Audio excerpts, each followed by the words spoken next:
it is giving me goosebumps to be back here, home of last year's double French victory when Benoit Coulange got his first World Cup win and the whole mountainside erupted with home fans wanting to get a piece of their guy. And to be honest, it seems pretty set up for a French win today as well, with Anne-Marie Piron looking incredible, Loic Bruni top of the overall, last year's winner Myriam Cabirou firing, and of course Myriam Nicole back on the podium. But let's not get ahead of ourselves, Leger. There are still plenty out there who could stop them. Start hut remains the same at the top off the two lifts, then into some slightly tweaked turns. Took Valley Hole out of contention last season, and then things get serious once it hits the tree line. Typical French downhill course, really widely taped until it's not. Slightly flatter section around the reservoir there, and then tip back into one of the steepest parts off the track. After that, then they head out again across the piste on a slightly reworked jump line before turning right and dropping into the famous finish bowl. And we're going to get to see a full run here, Aaron, and just see what state this track is in. Oh no, it's down in the first corner running.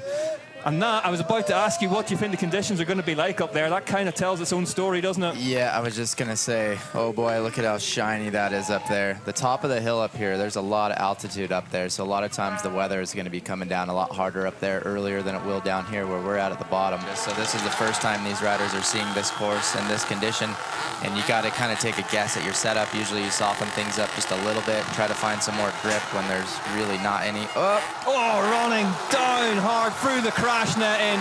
Thinks she's okay and she's got away, but just gets flipped over. Now the marshal's down as they try and get the bike back. She will have to re-enter the course. Farina, the European champ, leaves the start hut in Leger.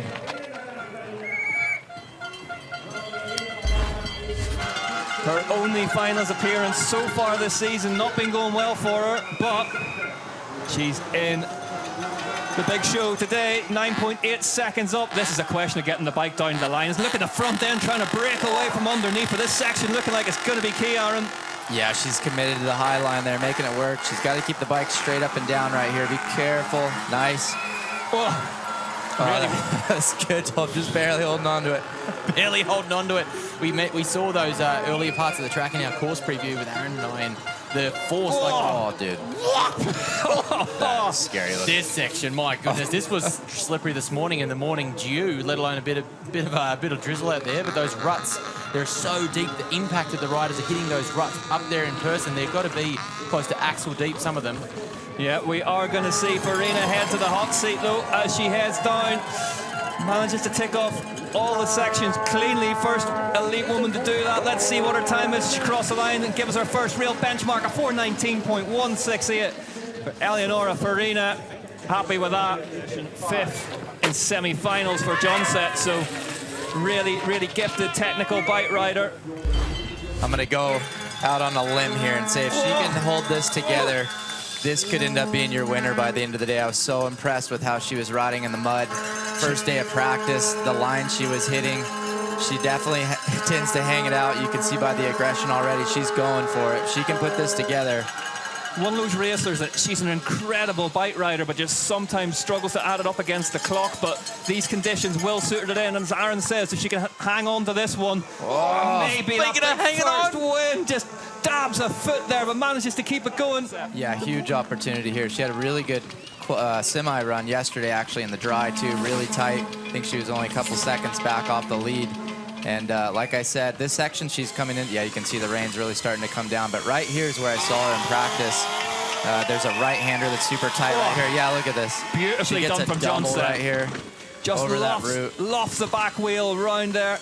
Yeah, it's looking really good. And you can tell the sections of the track that actually look the trickiest are kind of the easier sections. The more technical stuff in the trees is still a little dry. There's some ruts you can push into. But as soon as you get into the open, there's no more grip. You got to be careful. And that inside line just there this morning was so difficult. So for her to get that right now in the wet, and it's so unpredictable. I mean, look at the dust that just came up through that mud there. She went inside of that low rut, but the dust is still there. So you all of a sudden think you have grip. And then you come down to the ice rink. What a shot that is. Johnset just makes her own rut. Don't worry about it. Holding it wide and letting it slide here in Leger. This part of the track terrifying as she heads down towards the bottom of the reworked jump section. Mille Johnset, it's been a brave effort. What is it going to add up to at the bottom, though? Does seem to have a bit of a tailwind down this lower section. The wind was into us in the finish bowl, so that will help the speeds over these smaller jumps into the finish. It's got to help you somewhere. Surely. The weather has to play a part on your behalf somewhere. Johnset now just has to turn right towards the line, but that is no easy thing in this weather.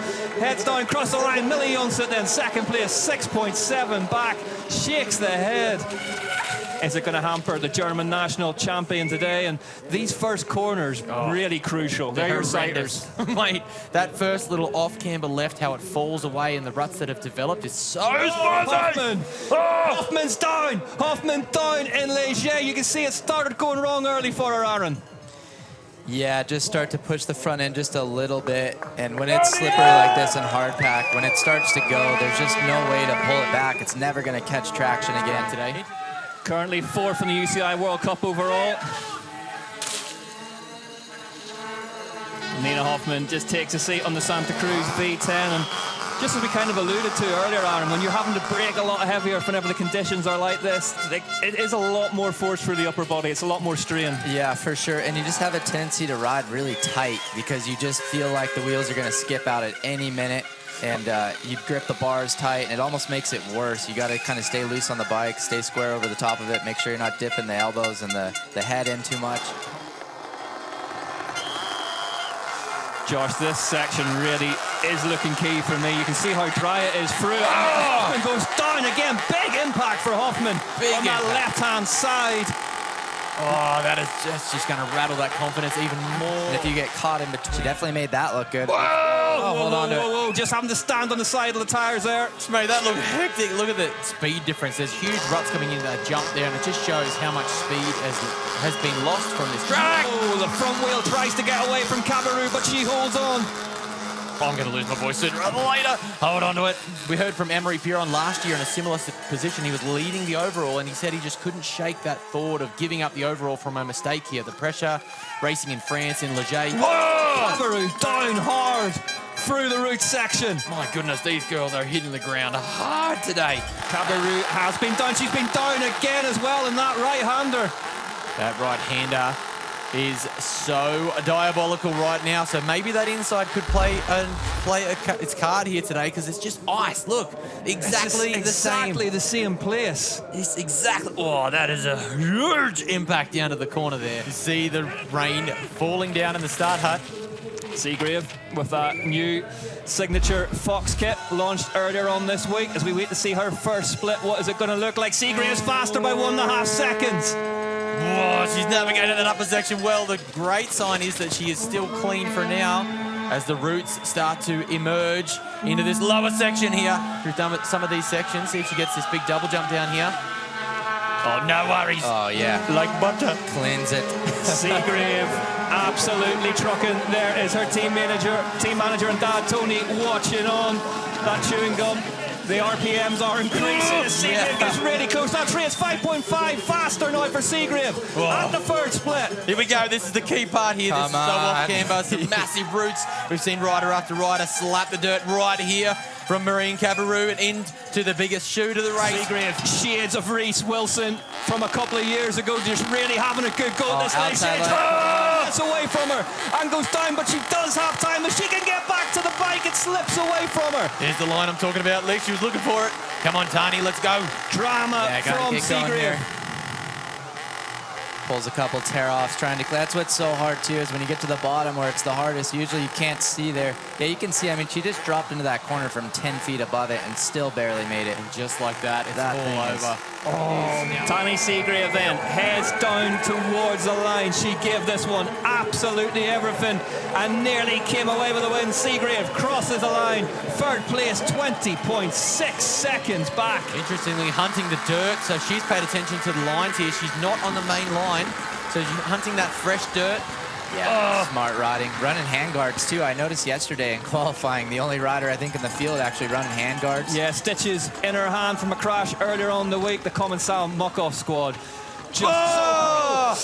Myriam Nicole goes down in that left-hander. We saw Hoffmann taken out by it earlier on as well. She's definitely on pace for at least a second here, but Can she survive the last shoot, man? I feel like that's just getting worse and worse with every rider. 7 seconds back for Nicole now as she continues. She looks good.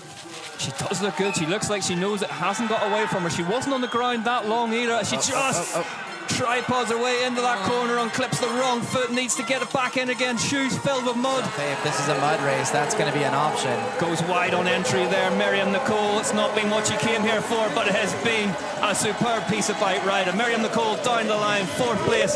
Farina has only one rider left at the top in order to survive. Here we go. Oh, here we go. Last white year, in the mud. she ran right out of talent in the second corner. She's been working on that mental game with the team there. They've been working on her riding well within her limits, and today that will be key. If anyone can do it, Valley Holl can, and she's in touch. She's in touch, 4/10 of a second off at split one. Aaron, she was fastest in both sessions yesterday. She's had highs and lows here. She's won rainbow stripes here. She's also been down, but this is looking good to me, Aaron. Yeah, she looks aggressive. I was curious. Her team must have been radioing. Yeah, hits that rut coming out of there. That was smart. 3 seconds back from Farina. Eleonora Farina can start to believe now on the hot seat. Is she going to win her first ever UCI Downhill World Cup? 162 beats per minute for Valley Holl now.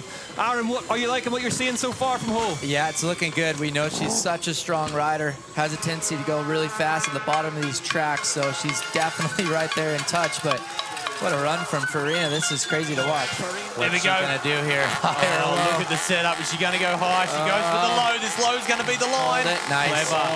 Real clever. Smart. She's got to handle the G out here, and then she's away. She's got 2 more ice rinks to go before she's into the final. Valentina Holl goes down hard at 175 beats per minute, but Holl hits the deck in Léger. Eleonora Farina's eyes out on stocks. The YT mob washing machine will be taking a hiding later on this evening. Valentina Holl heads down towards the line.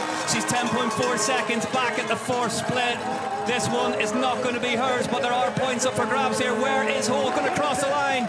She crosses it in 5th, so onto the podium for Valley Holl. But Eleonora Farina has won her first ever UCI Downhill World Cup in Léger. Valley Holl can't believe it. Farina takes victory in France. What a result.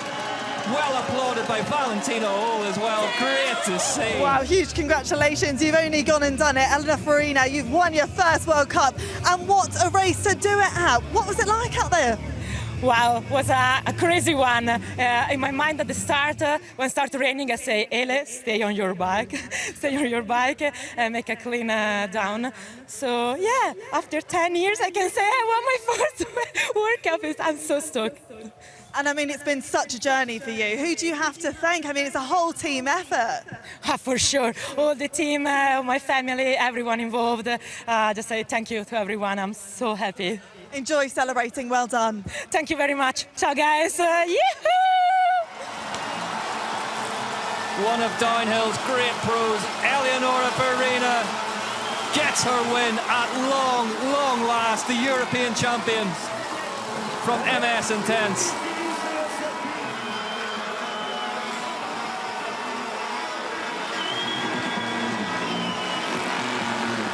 Farina takes the win then ahead of Mille Johnset. Tani Seagrave's in 3rd, Myriam Nicole's 4th, Valentina Holl the series leader, 24 seconds back in 5th. Then it's Ferguson, Rasnick, Gale, Hoffmann, Newkirk, Ronning and Cabirou. Josh here, the sector times then. Seagrave, that was a run, wasn't it? Just before it wasn't. That was a run, yeah. You can see Eleonora really capitalised on that Sector 4 and Sector 5 in those really icy conditions. So here is what that does to the standings then. Valentina Holl leads the way by 224 points ahead of Seagrave. Cabirou, Nicole, Nina Hoffmann, Anna Newkirk's up there in 6th, Rasnick, Balanche, Johnset blew it.